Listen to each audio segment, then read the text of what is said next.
What's good, what's tea, and welcome back to the Not Another Talanoa podcast. You know, the girls love a Talanoa. We be having Talanoa about this, that, and third, but y'all just talking smack. We're going to talk smack and not call it a Talanoa. We are back after a very long hiatus. I'm Marina, and I'm joined this week by my guest co-host, Alyssa Burnapola. Yay! And if you're wondering who Alyssa is, who are you? Very briefly. Talofalava. My name is Alyssa Burnapola. I am a proud Samoan woman from Manurewa, South Auckland. I'm currently completing my Masters in Pacific Studies at the University of Auckland. I also run a blog named Mayor of Manurewa where I write about whatever I want. And I am also a research assistant on the Manalangi Project, which is a Health Research Council funded project that aims to address health inequities for Rainbow, Pacifica, MVP 5+ communities here in New Zealand. Yeah. A lot of fingers and a lot of different pies. Yeah, very much so. Thank you for joining me on the podcast. For those at home, Alyssa and I are friends, and we go back, way back. Like in fact. 4 or 5 years, I think. Yeah, we met each other when we were like literal children in high school. Yeah. And do you want to tell them how we met? Sure. What was it, it's like a high school summer school program. Yeah. So very nerdy. Yeah. We were doing It was for the ones who had nothing else. yeah, literally no friends. No one was wanting to hang out with us. It was like a film NCEA thing. Yeah. For film for the English exam. Yeah. And you were wearing, the first day of it, you were wearing this Fifth Harmony long sleeve. Keep in mind, it's like January. It is so hot. And you were wearing a long sleeve, but it had Fifth Harmony on it, and I was obsessed with Fifth Harmony at the time. And then that's how we bonded. Yeah. Yeah. Yeah, it was a long sleeve, white tee, graphic printed on it, and it said "Plead the Fifth" with all 5 girls on it. Yeah, but wasn't it from this is way too niche. It was from the VMA's performance where they threw Camila off the stage. The one I love. Camila, you will not be missed. No. But we do miss the girls. We do miss the girls. It's been a long time, but they're Yeah. all doing their own things. Who would have guessed that Normani? Nah, I could have known. I could have known. Yeah. She's like a mini Beyonce. She's perfect. Yeah, she's gone very far. Yeah. But our girl Dinah Jane, I feel with an extra big push in the right direction because the talent's there. Yeah, the talent is there. She just needs to, someone take her to Atlantic or somewhere. Yeah, somewhere. Yeah. So the podcast set, as you may realise, is different this week, and it's been different every week since we've started because we're just experimenting. Today we're filming on a phone and using a phone mic. But we hope you let us know what setup you do like, and we're just going with the flow. So all feedback is welcome. Alyssa, how was your May? It was pretty good. I graduated. A very big month in your world. Yes, yeah. I got my Bachelor of Arts in Drama and Pacific Studies. That was it for me. What about you? That was it? You just graduated? No, there was other things. That was the biggest thing. Yeah. Yeah. My May, it was a very long month, I feel. We better address the elephant in the room. Jordan Simi and the Grass and a Few Reds podcast. I the girls have been working away on their TikTok, and I had come across this video on Instagram of, Jordan Simi and Jackson Thomas from YKTR talking down on girls from Macaulay High School in South Auckland, talking down on South Auckland. I expressed my thoughts. They expressed their thoughts, and I think bottom line is that we came to a resolution and we're all moving forward. The girls really are it's the girls who need the platform, and it's them who need the support right now. It's 100%. Neither of us. It's not about us. Yeah. Neither of us went to Macaulay. No. I would have if I could, but I didn't. Yeah. But I didn't. So I do wish Jordan and Jackson all the best, and we are staying in contact, so that's all good. So I would like to think that all is water under the bridge. And so we'll move on, and Yeah. Okay, let's get into what's heavy on everybody's minds and wallets. No money, more problems. The economy has seen greater days as price of groceries, gas, and overall living skyrockets. After years in a pandemic, our pockets have not fared well. But as the poor get poorer, the rich get richer. 573 people became new billionaires during the pandemic, while we expect this year that 263 million more people will crash into extreme poverty. What do we think? It's bad. It's not very good. Yeah. And before we continue, let me just say, the girls, I've got a set of vocabulary which I like to kind of project onto my friends and make them use as well. So I will be saying the girls. The girls is like... everyone. It's an individual. It's a collective. Yeah. You are the girls. Yeah. I am the girls. Yeah. We are the men girls. are the girls. Men are also Please the girls. do not be offended if I call you the girls. Yeah, girls in this context is a gender neutral term. Yeah. The girls are financially suffering. The girls are poor. Yeah, very much. A lot of new billionaires, and it's bound to happen. Isn't that like how capitalism works? Yeah, that's literally how capitalism works. And there's the whole trickle-down economics thing that I couldn't possibly define for you because I'm not a capitalist, but I believe it's when like the really rich people, their wealth is supposed to trickle down to the poorer so that there's some sort of level of equality financially. Though capitalism is like predicated that there's supposed to be people who are really, really rich and then people who are really, really poor. So if we're talking about the system's doing exactly what it's supposed to be doing, but it is still failing in the sense that we're poor. Oh, man. You know, one of my obsessions lately has been watching The Kardashians, the new Kardashian series, and it's like a pandemic never even happened. They be, wow, Chris and Chloe just bought a new house and... you know, yeah, I'm still living in my home of like all my life. It's just a lot of things are getting more expensive. Like, our family bought KFC yesterday and it was like went up by like $10-$20. Like, it's like little things like that. So we can't even treat ourselves anymore. Yeah, which sucks. I find like even going to buy a coffee is so expensive because if you're like me and you like your alternative milks, they're like $1 extra when normally, I mean, for most places it's like 50 cents, but because of inflation and the cost of living going up, those little treats that we give ourselves are no longer affordable when they used to be. Yeah. And do you think it could have been avoidable? I don't think it could have, like, it was COVID, and like COVID literally changed our lives. Like, let's be honest. Yeah. And I feel like at the time before COVID, like we were kind of living a little bit like all good. Like, I think to the extent that it's happened, it could have been avoided. Yes, very much so. Because I heard Turkey has like a 70% inflation rate. New Zealand's is like 17, which is still like really bad. So I would say yes and no. It could have been avoided. No, it couldn't have been avoided. Yeah. But to the extent at which it is now, that could have been avoided. That is a very diplomatic answer. Yeah. Have you ever considered going into politics? Absolutely not. No, you wouldn't. I don't know. Do you have political affiliations? Yeah, we don't need the to audience go at home. You know, I know what the answer is. Yeah, you do. I'm just gonna keep my mouth shut. Yeah. Okay. Politics is personal, don't yeah. Don't try to out me like that. A lot of things are getting expensive now, like groceries. My mum went grocery shopping yesterday. It literally cost like $250, and like that's the norm. And like she's going to Pack and Save, and Pack and Save is like the cheap supermarket. Sorry. I'm just thinking. What are you thinking of? Team Sabia. Oh my god! No.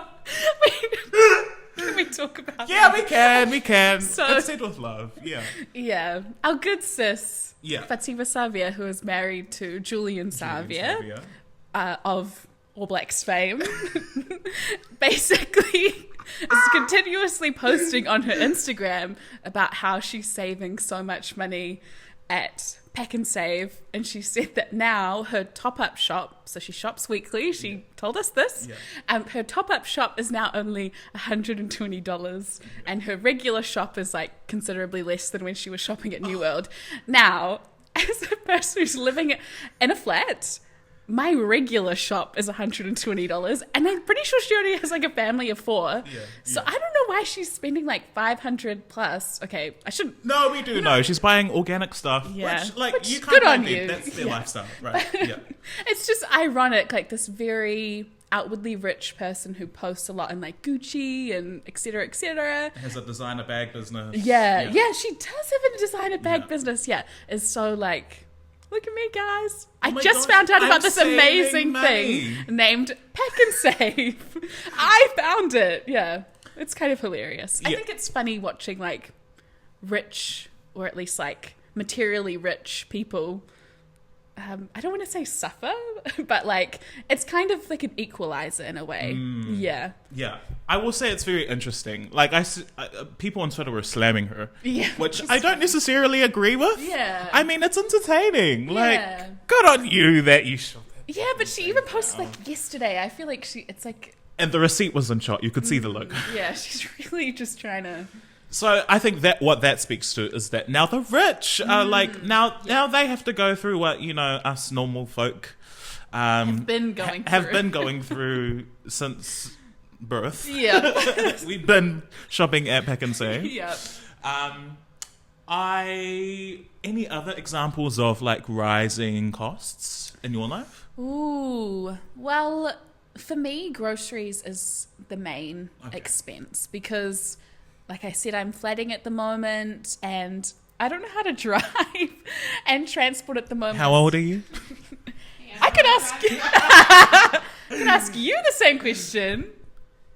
I have a car, which I don't drive. But public transport's like half price, so transport's not a super big expense for me at the moment. But yeah, I've just noticed going to the grocery store, everything is expensive. And grocery stores are trying to do like winter freezes where they put the price down as low as possible. It's still expensive. We can see through your facade countdown. It's not a freeze. No, we don't need a price freeze. We need a price decrease. Literally, 100%. And I think for things like, just fruits and veggies, things we need to be healthy humans, those are so expensive and very limited. And that's like it's a bad thing. It's always been a bad thing, though. When we talk about like poverty, we always talk about fresh fruits and veggies being difficult to acquire financially. When will it stop being a thing? That's what I want to know.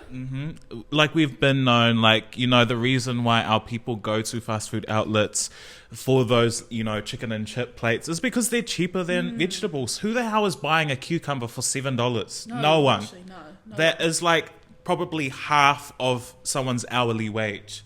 So they're not going to splash that on one measly vegetable that's going to feed one person. Exactly. And, we look at food and how it's linked to poverty and how poverty is like the root cause of a lot of things, like youth crime. A lot of people talking about gangs. Well, the reason why gangs exist is because the system failed people. Made worse by the rising cost of living, etc. Yeah. Bringing us back to that point about billionaires, a lot of these people have enough money to be extremely wealthy for the rest of their life, while also solving poverty crisis through wealth redistribution. So, point in case Jeff Bezos, trillionaire. Yeah, so it feels it's just like this. The system is like this. Yeah. When we talk about issues, we're like constantly going in a circle with these issues, and there's very clear resolve, but people aren't willing to do anything about it because I think capitalism for the most part is comfortable, especially if you're middle class or higher. Capitalism is all you know, especially if you're older than us. I feel a lot of older people, no shade, are not willing to consider other options. Because that's what they've grown up with, and that's what in their eyes works. Yeah, it seems radical to try and change the system when actually it would make our lives a lot better. And you can probably see what political party I'm affiliated with. In that. Thank you for answering my question. I want to talk about the budget. I think it's like you're getting the payment, right? I believe so. I thought I was, and then my flatmate said something else, but I'm sure I'm right. I'm always right. So yeah, I'm getting the payment. How much is it? Is it like $23? Yeah, it's 27 a week. 27 a week Over 3 months. for over 3 months, and 27 a week will buy you what? Well, if cucumbers are $7, one cucumber, Yeah, and a hop card top up. yeah, hop card top up. Yep, that's it. Amazing. Amazing if you live in St. Heliers. But for someone, who has moved out of home and, is like a master's student, like being realistic, is that enough? Not really. Yeah. I can see how it would do some good for people. Yeah. And but I used to have really bad spending habits, and I would use Afterpay, etc. She did grow. I really did. Lay-by. Yeah. Oh, yeah. I loved those buy now, pay later schemes. But I feel like if we talk about like $100 item on Afterpay, that $27 payment will pay that off. But that's not teaching anyone like good skills in terms of saving or, proper budgeting.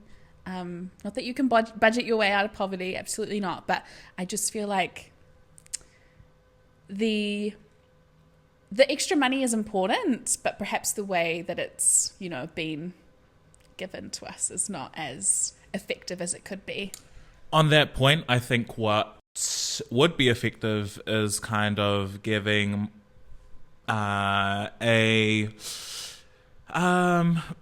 essentially giving more money to Māori and Pacific people, because we know, already COVID-19 has proven to affect us disproportionately with respect to other ethnic populations. So we're more likely to stay home, feel the effects of staying home, and when we go back to work, experience that burnout. Like the ripples, I feel there could have been some attention paid to that in the government's handout. I love the principle. I love giving. Because, being honest, I do not think that if the opposition were in government, there would have been a handout period. Yeah, 100%. So you take what you can get, but then again, should we suffice? Yeah, it's tricky because... Yeah, it's difficult to, especially because I'm not fluent in politics or anything like that, so I don't really know how systems work, respectfully. Yeah. But yeah, I do think $350 for some people is not even a week's rent. No. So it's not much. You are right. You recently moved out of home, and how has that been? It's been tricky. Financially tricky, emotionally tricky, spiritually very difficult. So for context, I moved from Manurewa to Allyssa, and there's not... Allyssa is like an inner city suburb, for those who don't know. Yeah, much to my surprise. I think it would be considered a leafy suburb, whatever that means. Yeah. To my surprise, there's not many Pacific people in Allyssa. So my mental health, went down the drain. Sorry, just hit you. Sometimes the only Pacific people are my bus drivers and stuff. Anyway, that's going off the point. I find it really tricky to budget, to make sure I don't overspend, because you can put away a certain amount of money for groceries, but if you're not getting everything you need to make meals, to, live your life, to be a healthy person within that set amount of money, it's really, really easy to overspend. So it's been tricky. Yeah, it's difficult. Especially I also live with 2 girls who work full time, and as a student I definitely don't get as much money as they do. So it's been difficult watching them be able to go out and live their life, and I'm just having to sit at home and eat 2-minute noodles and eat frozen food. Yum. Yes. The flavors are melting on my tongue. Speaking of tongues, Let's talk about the mother tongue. Oh my God. We are both of Samoan heritage. Samoa, 685. It's 685 until you can't speak the language. But, you know, what Alyssa and I have been trying is Samoan language classes. You know, we went to 3 and we didn't go to the rest. Yeah. But the effort was there. Yeah. What's your relationship like with learning the Samoan language? Well, in first year at UOA, I did a general, like a gen ed class, and I did Samoan language for it. Not good. It was a great like baseline. So and I still don't feel confident speaking the language and anything like that. But the reason I signed up for these free classes was because I felt as though I had that baseline knowledge. So at least from there, this course just gave me a bit more confidence. Had I been a bit more committed, I think I would have gotten a lot more confident.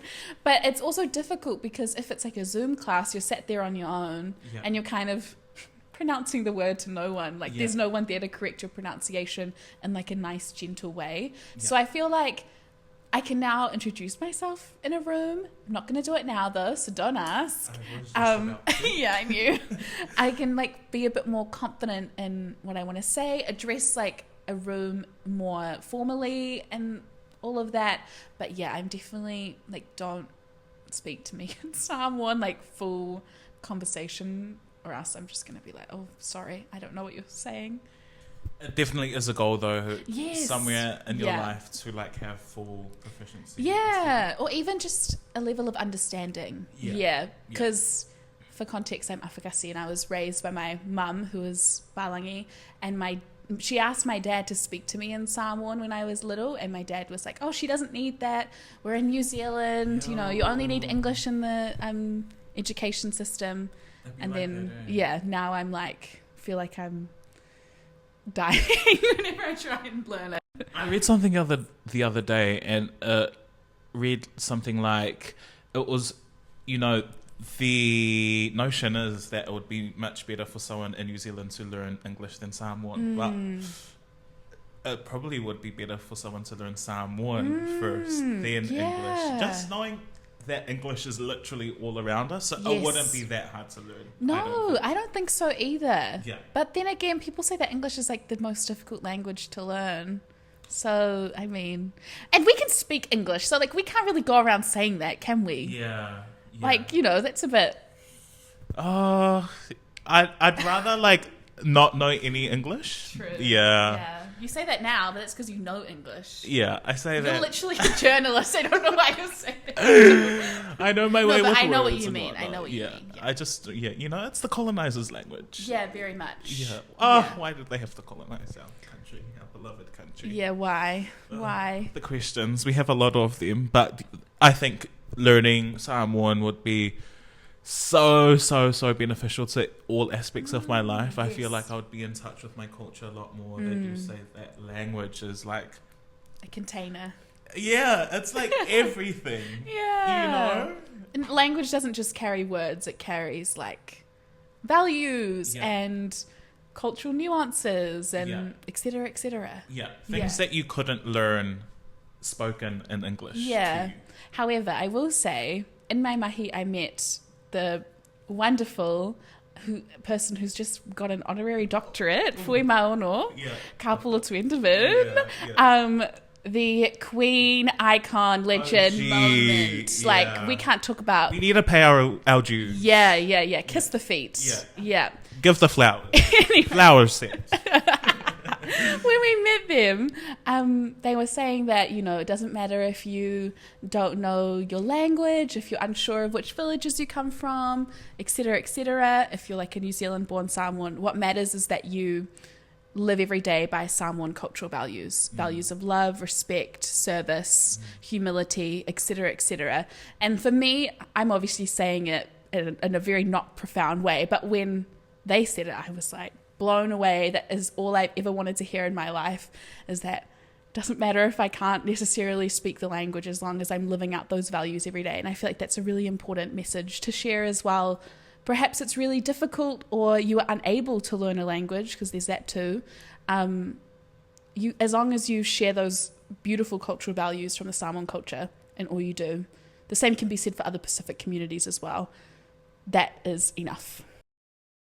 All right, so just coming back to our issue of the week, no money, more problems. We have some budgeting hacks for you. Alyssa, what are your top 3 tips for the audience? I would say if you can't buy it twice, you can't afford it, which is something I have definitely learnt the hard way.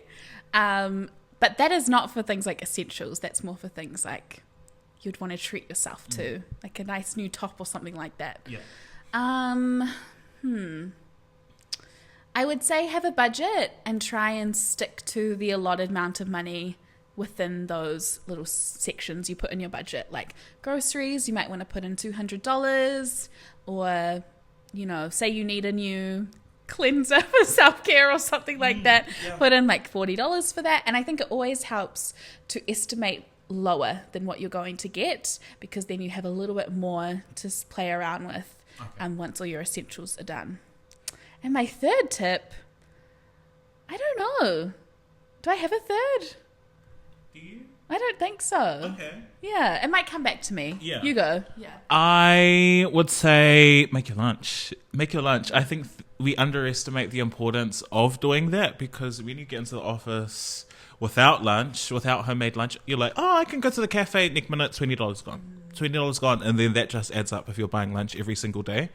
And honestly, I have been trying to implement that, and it's worked. Like, I just buy me these like canned soups from Countdown, which are like $3 each. There's like these pasta sachets.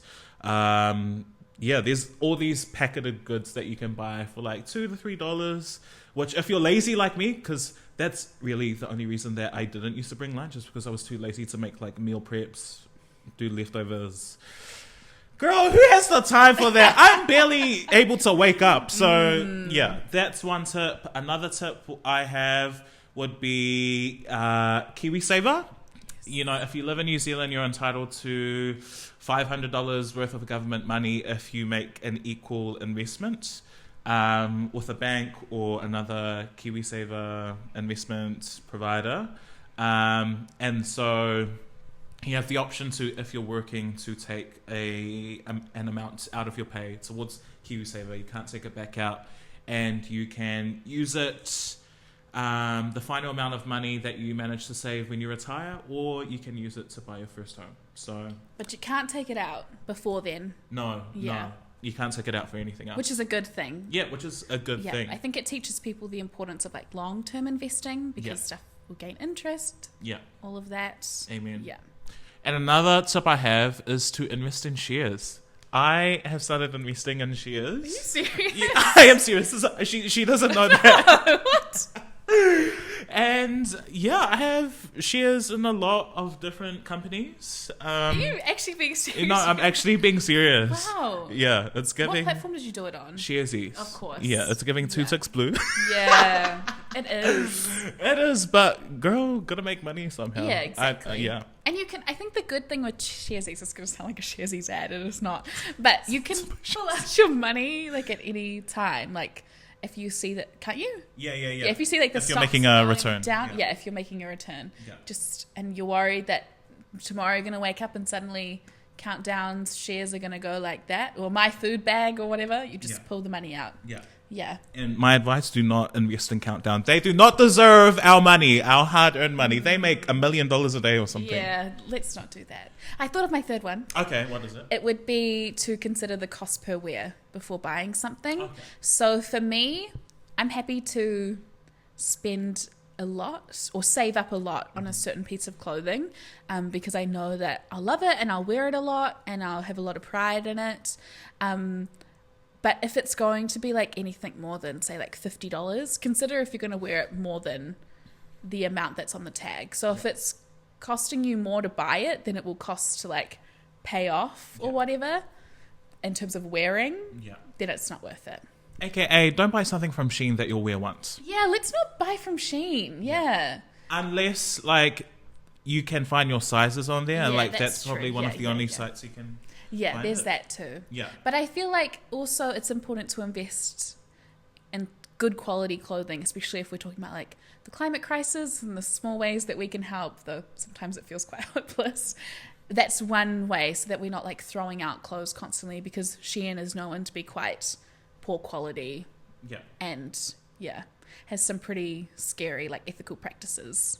And think just how your mum and dad or any of your aunties and uncles may have handed you down clothing, and how like that stuff's from years ago, but it's still of good quality. So like try and have that mentality. I think.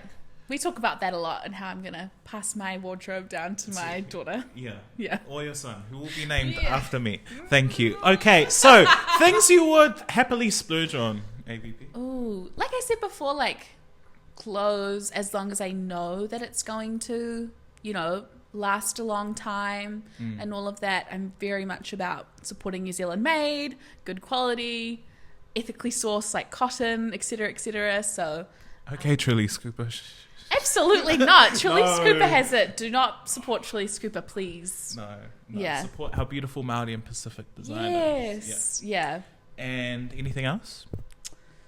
I mean, sometimes you just have to treat yourself. Like, money is stressful, 100%. But I feel like if the thing that's going to pick you up is like a $6 coffee, then I would say do it.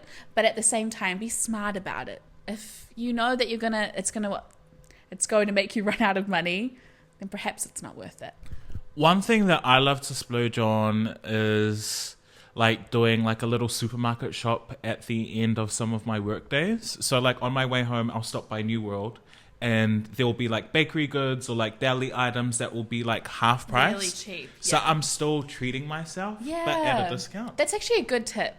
Try and shop at the end of the day or on a Sunday if you have like random things you need to pick up, because Sunday they want to get rid of all the produce that's about to expire on the Monday. So you can find like more expensive cuts of meat or like more expensive types of fish for a lot cheaper. And I find it's also like you feel really good in yourself because you're like, I just got a bargain.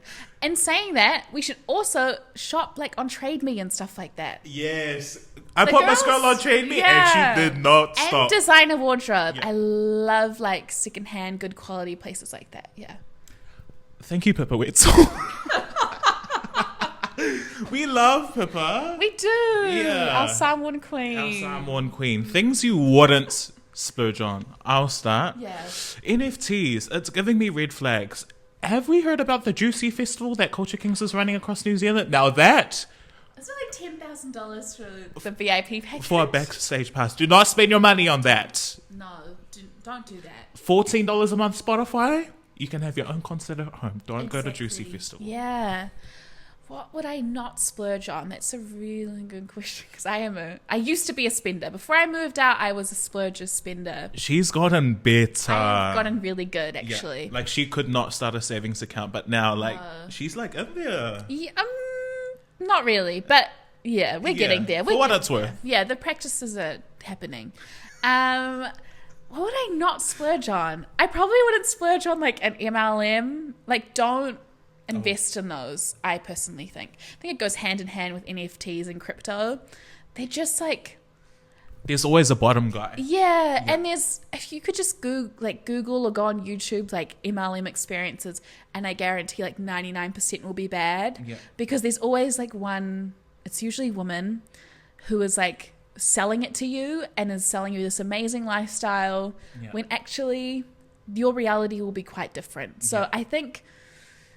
let's hold off spending $500 to, become an airborne specialist or whatever they are. Yeah. Because you're being sold the lifestyle, not the product, not the outcome. Exactly. And also, respectfully, when has anyone slid into your DMs and be like, can you buy this or can you invest in this? And you've gone, yes, I will.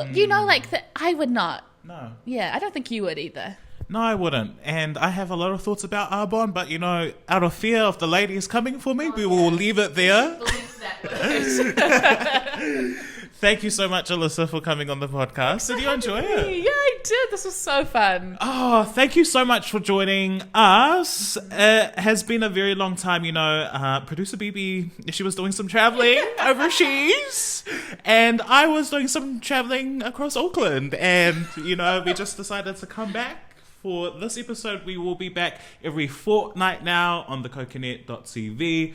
But that is not Another Talanoa. See you next time. Bye!